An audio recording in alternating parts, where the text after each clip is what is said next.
Hello and welcome to today's Dialog webinar. I'm going to be presenting just some updates to the most recent TryAPL and version 3. I'm sure most of you are aware that tryapl.org is a website where people can type APL expressions and run APL expressions and learn a bit of APL without having to install any software. No special keyboards or fonts or anything like this. It's all available to you on the website. But it's had quite a lot of updates since the last time we spoke about it.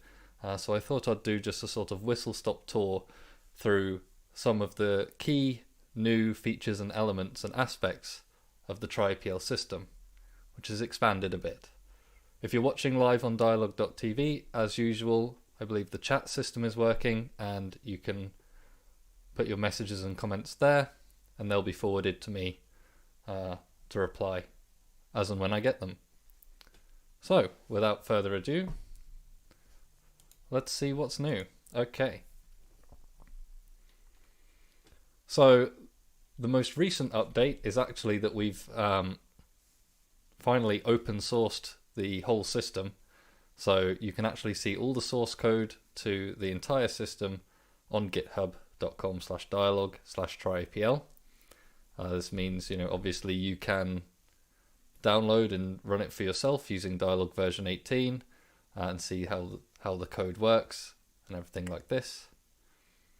The other thing that's kind of new in TryAPL at the moment is a web API that's available for anyone to use who can access web APIs. I'll explain that a little bit more-ish later.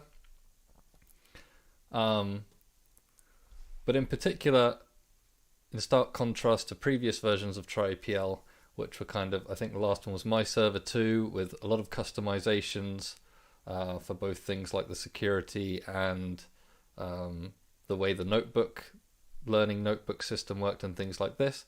Everything in the new TryAPL is based on off-the-shelf technologies that you can find and use for yourself.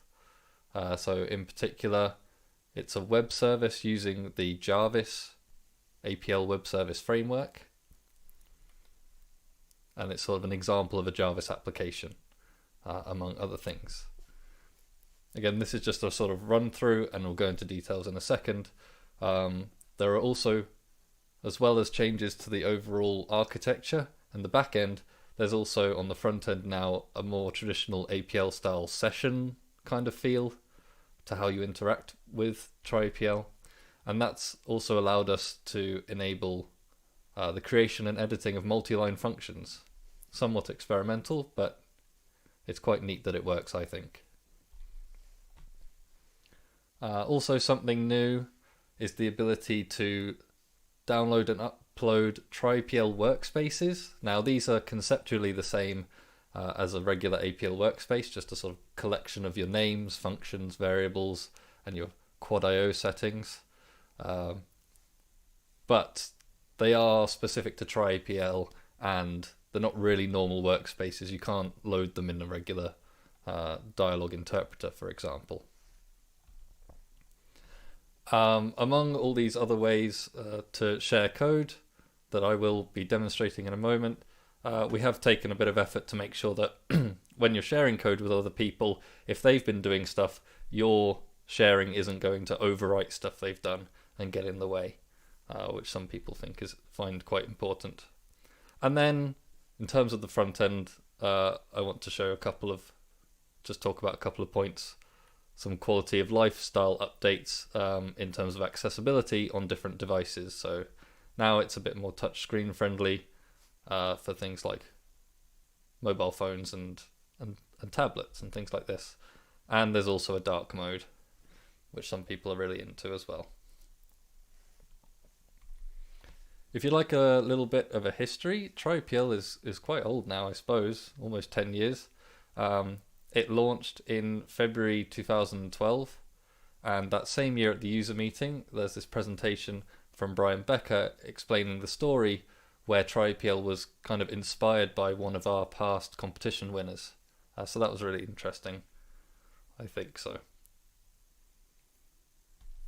And as well as the story of TryAPL, if you want to see what it used to look like, you can still find snapshots of it on the Wayback Machine, the Internet Archive. So you can see here I had this quite groovy looking floating keyboard, which that bit still works, but obviously there's no server at the back to actually run your APL expressions, so it only takes you so far. But it is interesting to look at all throughout these years.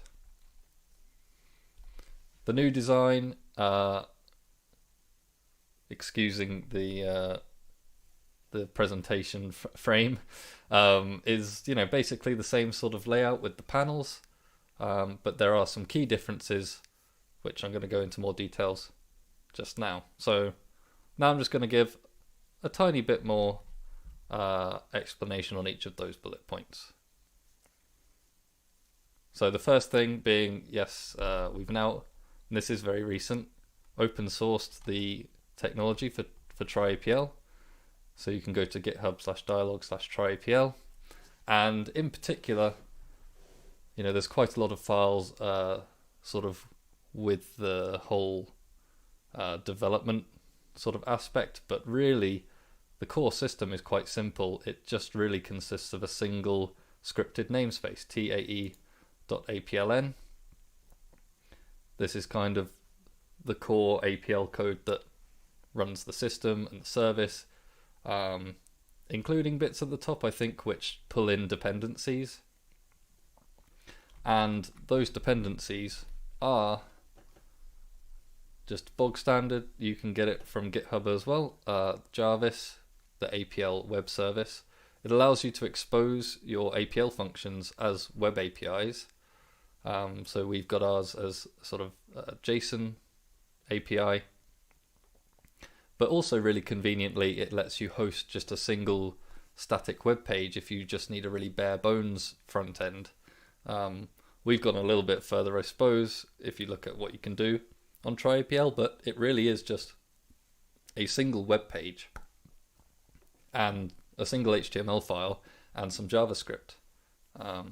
So everything's sort of run client side in the browser. And we also have the Dyalog Safe Executor from Adam, which helps keep the server safe, but also limits a lot of the functionality that you have there. And on, as I said, if you want to run it yourself on Dyalog 18, on Linux and macOS, that's just a matter of setting the load environment variable to that namespace file, and then running the Dyalog executable. And you can get basically a really similar thing on Windows. If you use PowerShell, it's just the incantation's a little different. Although having said that, if you have Dyalog 18 installed, you can also get the scripted namespace, right-click, and use the run menu item to launch Dyalog off of the text file, at which point it will execute the run function. So that's true for any sort of scripted namespace. As long as there's a function called run, then that's what gets run. And in our case, it is just a sort of bare bones wrapper over the main execute function that gets called with the API. So I've been talking about this API. It's kind of one of the bigger new things with TryAPL. It's not just the tryapl.org website anymore, but also anyone with access. You can do this in JavaScript in your web browser, or people have done it from other technologies as well, other programming languages. You just send HTTP requests to tryapl.org, and it's very simple. And if you want to learn how to use it, as with lots of APL information, a good place is the APL wiki. So I'll show you that page. Why not?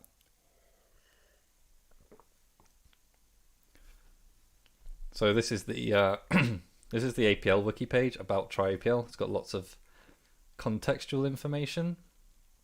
It's also got this image, which is quite funny because it's not an image. It's actually an embedded iframe instance of the whole TryAPL website that you can actually use. I find that quite amusing myself. Hopefully you could see that above my face. And then in particular, as you scroll down, the point of interest here is the API. So it's super simple. If you know a little bit of HTML and JavaScript, then it's quite straightforward to set up your own TryAPL front end. The front end is completely separate from the back end now in a lot of ways. And in fact, people already have started to use the API to create their own things. So one notable example is, this is Martin Janczek's Elm web page called TryAPL Mini. So it's written in the Elm programming language, but it is again just a static front-end web page hosted using GitHub Pages. So I don't think he's even paying for web hosting or anything like this. It's just static HTML, some JavaScript. This particular front end I think focuses largely on teaching the primitives, which is why when you hover over the language bar, you get kind of these much larger tool tips up on the left hand side here, and you can click on these examples and execute them. I've had a question: can it work on Raspberry Pi with the default distro? I can't really see why not. The only thing, thanks Ray for that question, the only thing I can think of,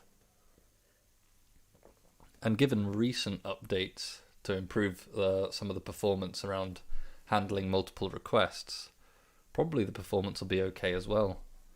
Can it work on Raspberry Pi with the default distro? I think it should.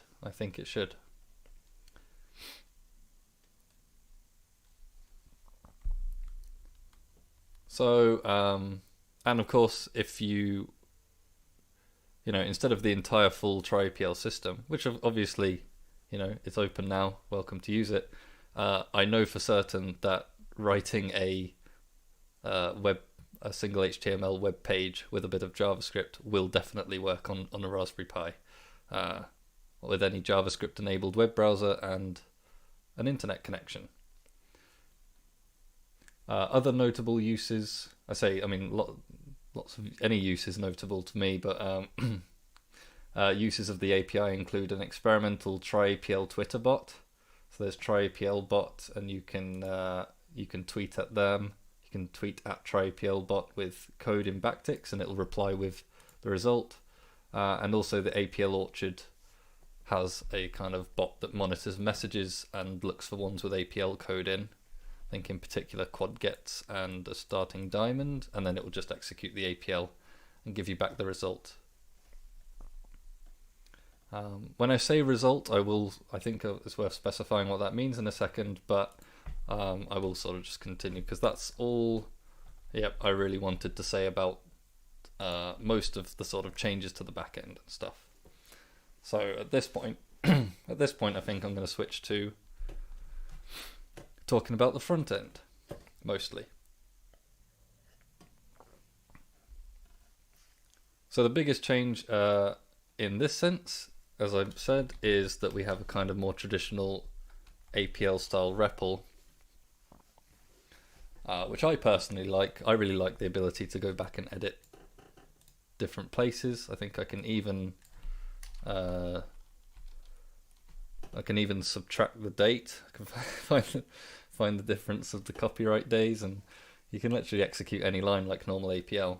But we do understand the point of TryAPL is to get APL into the hands of people who aren't as familiar. And so for people who are more used to more conventional programming languages, interpreted ones with like a single line REPL, we do have that. We do have that as well. And for the benefit of especially the tablet touchscreens, there's a clickable button here, and some devices have got issues with the enter key. I think some literally send a new line character. Anyway, that's a bit of a tangent. Right. And another thing I quite like is that you can move the pane across, or you can click this button. So you can have a sort of proper full screen session for a while. And we do know some people who have used this as their main APL interpreter for some period of time, which was quite interesting. So one thing that's sort of tangentially related to the back end, and I guess your experience on the front, is just that in the new TryAPL there is no information stored server side.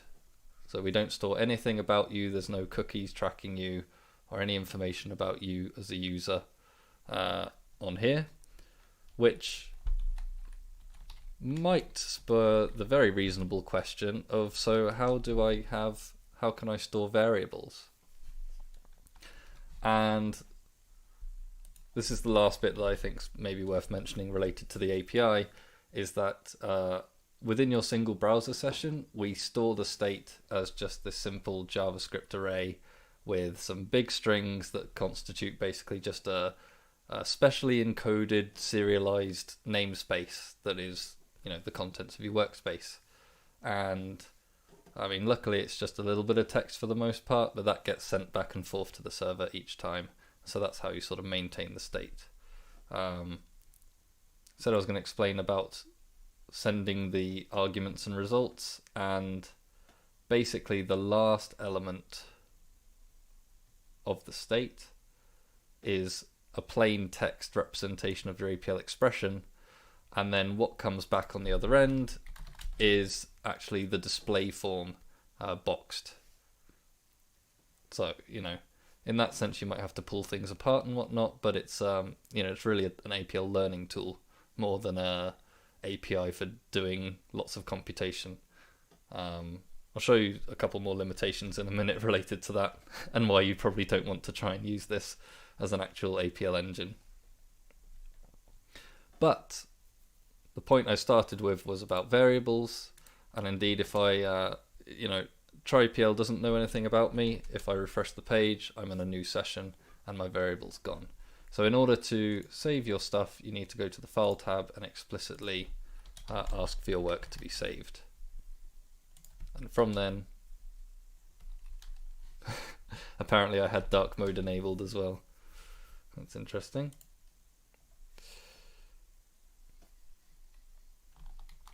I should investigate that. So yeah, after refresh I've still got my variables and functions and stuff. Okay, so I've been talking about this session, and the one thing that it opens up that is also only experimental in the main Dyalog interpreter is multiline functions. So we do support a range of different multiline APL constructs. The only one that's sort of automatically detected is unbalanced curly braces for defins. So what's this? I can do the nice little 2-line factorial if you need evidence that that's what that is. And the way this works for your information is a normal line is just spaces and text like normal, but we've utilized the tab character because, as many of you might know, if you press tab on the keyboard it just goes down to the next input area. So multi-line blocks have lines which begin with tab characters, but that means that I can go back and edit, and even assign names to my functions that are multi-line, which I think is really neat. Or even just, I think this is quite a fun one.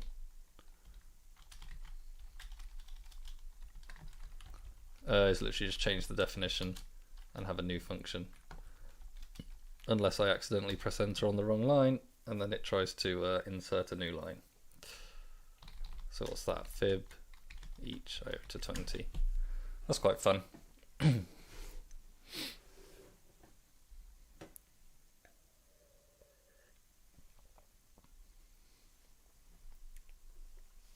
Now everything I talk about here and more is explained on the help pane. There's quite a lot of features, so there's quite a lot of text.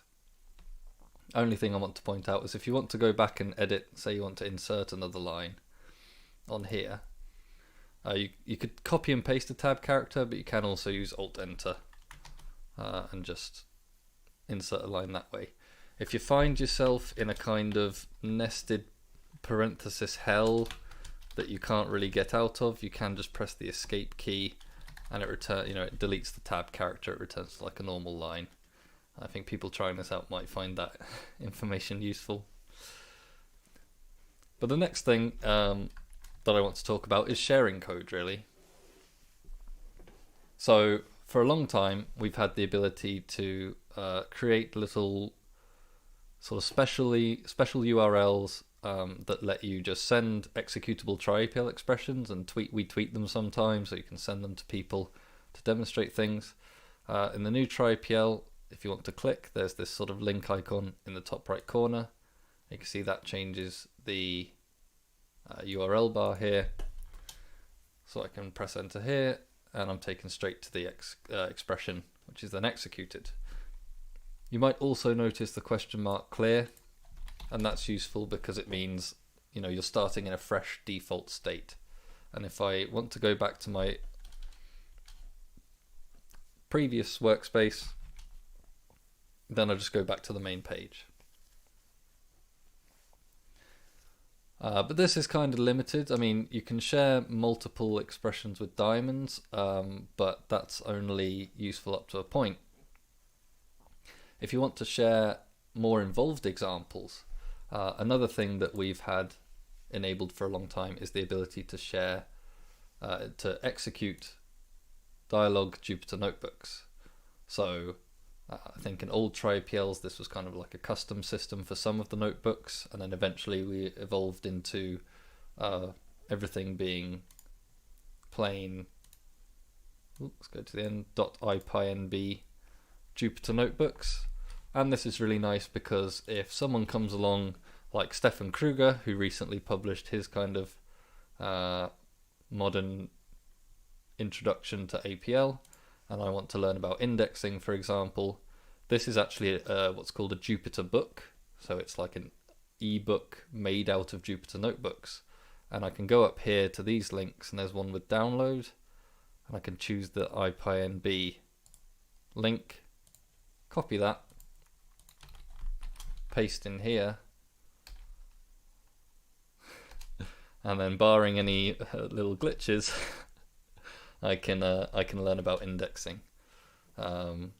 Unfortunately, the limitations of Jupyter, the Jupyter system, or the abilities of the Jupyter system don't necessarily always match up with the limitations of TryAPL. But for a lot of purposes, especially introducing APL to beginners, it does, I think, a really good job. So that's quite fun.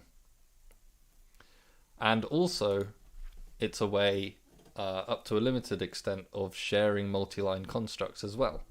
Unfortunately, in that case, you'd have to keep, the end user has to keep pressing enter, executing all the cells until all the names are made. At this point, maybe it's also worth pointing out, oh, do I have my old thing? That, okay, I've got my session from before here, but if I want to share with someone else, maybe we should fix that. No, you might want it sometimes. Well, let us know what you think. If I want to share a notebook with someone else directly, I can actually use notebook equals, and then just a notebook link, and that takes someone directly to the executable notebook in a clean state, which is what I was hoping to demonstrate. So that if I go back, I think I should still have my names from before. But that's, like I said, a kind of long-winded way to share larger examples.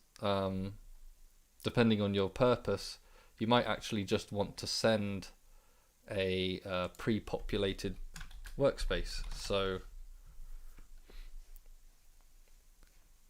I've used $clear up here. I think I should be in a fresh session. I can even try and list all the names, and there are none. If I go to the File tab again, at the bottom, you can see there's the possibility to download and upload these what I mentioned before, fake TryAPL workspaces. So if I click download, it's just a text file basically with the current date time as the name and .tryapl as the extension, but it's basically just this encoded serialized namespace. And I can send that to someone, and then they can click upload. You get this friendly warning saying watch out because you will overwrite everything you have. But I've gone for a clear workspace anyway. I can load this and look at these names, and this is one I made earlier.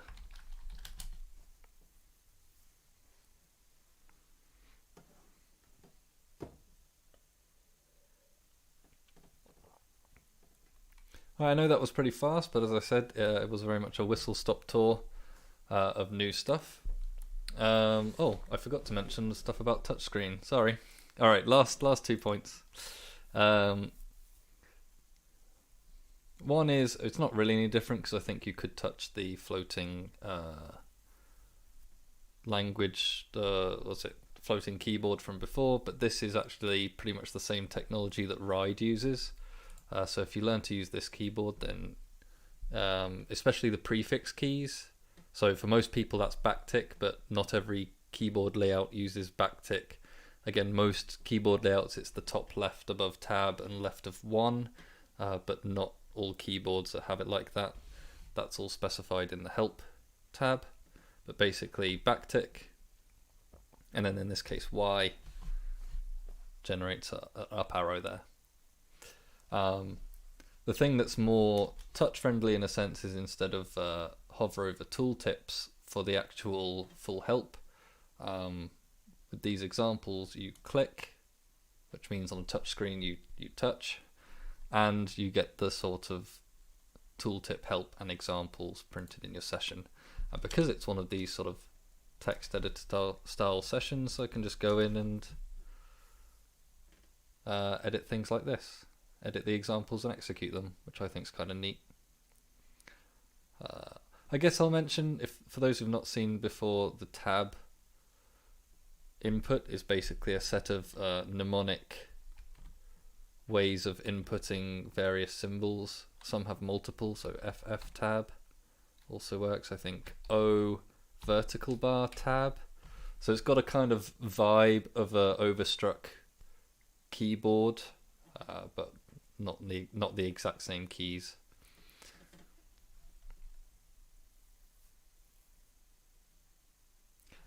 And I think I already showed dark mode as well, which I think you can get with $B or Alt-Shift-B, although that brings up my bookmarks somewhat annoyingly. What you gonna do? Right, so yeah, okay, with that is all of the things I wanted to mention. TryAPL, it's not just a website anymore.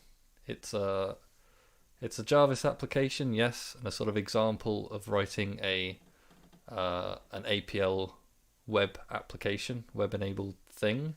But it's also an API which anyone can use, and people have used to create more interactive APL experiences on the web. It's using stuff that you can all try for yourself. In particular, I said the Jarvis web framework is pretty handy. It's like actually makes me quite happy how easy it is you just have APL functions and then you plug it in this thing and then they're web services. It's really cool. I like the APL style session, but of course we've made accommodations for people who aren't as familiar. Multiline functions expand stuff quite a lot. But then also if you want to share bigger examples, both the notebooks, the permanent links still work, little URL links, and these text workspaces. And when you do that sharing, generally, although I think I saw a bug just now, they don't interfere with the end user's state, which is quite nice. And then finally, those quality of life updates to do with accessibility on touchscreens, and dark mode's kind of in vogue at the minute, isn't it? Or it was for a little while. I think it's still popular, but maybe everyone's implemented it by now.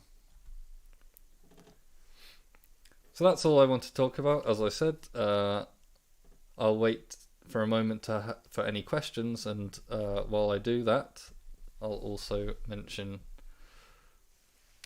what's coming up in the future. Well, we do have plans of our own, although it gets hard sometimes to make time to develop TryAPL, which is also part of the motivation for open sourcing. But, you know, as always, we love hearing suggestions for things that people would like to see. You can email those to tryapl@dialog.com, or now that it's an open source project, you can open issues on the GitHub, and we'll be looking at those. And then further APL content. If you're an avid follower, there is the regular British APL Association open sessions. Details at britishapl.org/webinar-schedule-2021. And the next one, I think, is in a week's time on the 9th of September, and another one 2 weeks after on the 23rd. The weekend following that, I believe they're on Sundays, on the 26th of September, is the next APL Campfire. You can go to apl.wiki/campfire to find out more about that, learn a lot about the history and people's experiences using APL. And then finally, the next webinar, this is in a month's time, well, at the end of this month, Adam is back with error handling part 5. And I have had one question from Curtis Jones: any plans for plotting in version 4? And absolutely, the ability, you know, Sharp is able to generate SVGs, and if we can just get those SVGs back out the other end, which is also very easy, we should be able to put those in the left pane. Ooh, like this. So in the same way that the notebooks kind of work, right, where you know, you've got APL stuff ends up down here, although there's copies of it that you can click. In the same way, I think we should be able to have like the plot user command, use Sharp plot, and then bring the SVG back out and either put it in the left pane or maybe a pop-up that you have to dismiss, because I'm not sure which is going to be less annoying to use, but welcome for suggestions. And another one in that same vein, actually, I think it's possible to use that we could maybe use the HTML, do a cover for the HTML user command. I mean, so the thing is, like, last thing before I sign off, if that's the only question, the whole system is very limited, and things like user commands and system commands are whitelisted, and in fact they're all really specific covers. So it's fun to be able to show you this now. Maybe I'll zoom in a little bit. Right, so we actually, well, both ends actually. There's some stuff on the JavaScript end, which is probably how we'd deal with the HTML command, because we could just take a character vector of HTML and either render it in a modal pop-up, which is a bit like when you do the upload thing and you get this thing, you know, you can't do anything until you click away, or we'll somehow find a way to populate the left pane, maybe, I'm not sure. But that might be covered on the front end, and then on the back end there's also stuff that watches out for specific types of text and has special safe covers for various APL things, so that you can't damage our servers with any luck. To answer the question, yes. Yes, we would like to see plotting in future versions of TryAPL. We think that would be good. Oops, sorry. Just having a little pause just in case, but I think then that's it for today. Thank you very much for watching.